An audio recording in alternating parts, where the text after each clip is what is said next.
ग्रामीण भागामधील महत्त्वाची सत्ता केंद्र मानल्या जाणाऱ्या जिल्हा परिषद आणि पंचायत समितीची निवडणूक प्रक्रिया ही सुरू झाली असून गेल्या 25 वर्षात झालेल्या निवडणुकांमध्ये माजी आमदार राजेंद्र राऊत यांच्या गटानं वेगवेगळ्या पक्षांच्या माध्यमामधून पंचायत समितीवरती आपलं कायम वर्चस्व राखलंय. यंदा राऊत 5व्या वेळेस पंचायत समितीची सत्ता कायम राखणार का याची उत्सुकता आहे. 2024च्या विधानसभा निवडणुकीत दिलीप सोपल हे निवडून आले. त्यानंतर एका वर्षाने झालेल्या नगरपालिका आणि बाजार समितीमध्ये निवडणुकीमध्ये माजी आमदार राजेंद्र राऊत यांनी बाजी मारली.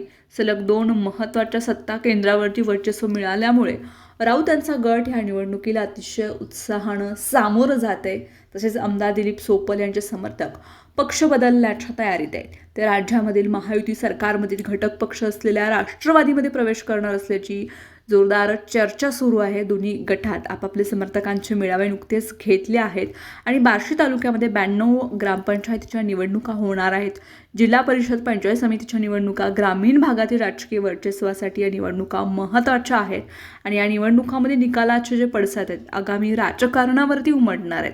त्यामुळे या निवडणुकांकडे तालुक्याचं लक्ष लागलं आहे. या निवडणुकांसाठी इच्छुक उमेदवारांची मोठी गर्दी आहे. त्यामुळे इच्छुक उमेदवारांची समजूत घालताना नेत्यांना तारेवरची कसरत करावी लागणार आहे. तर प्रत्येक जिल्हा परिषद पंचायत समिती मतदारसंघासाठी इच्छुक उमेदवारांची संख्या किमान 5 ते 10 असून मतदारसंघात समतोल साधणाऱ्या उमेदवारालाच उमेदवारी मिळणार आहे. माजी आमदार राजेंद्र राऊत यांनी सर्व बाबींचा विचार करून उमेदवार निवडला जाईल असं सांगितलंय. तर आमदार दिलीप सोपल कार्यकर्त्यांना तुम्हीच योग्य उमेदवार आहात असं एकमतानं ठरवा असं कार्यकर्त्यांना मेळाव्यात सांगितलंय. येत्या 5 दिवसात उमेदवाराचं चित्र स्पष्ट होणार आहे. 27 जानेवारीपासून खऱ्या अर्थानं रणधुमाळी ही सुरू होणार आहे.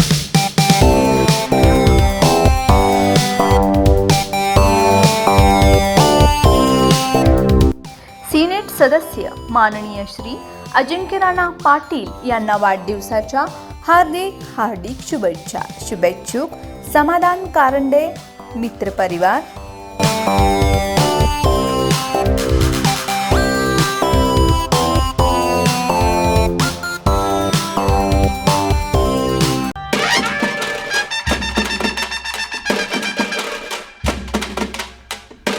सोलापूर महानगरपालिका प्रभाग क्रमांक 4च्या नूतन नगरसेविका ऐश्वर्या गणेश साखरे यांचा दणदणीत विजय झाल्याबद्दल हार्दिक शुभेच्छा. शुभेच्छुक श्री गणेश साखरे, मित्रपरिवार.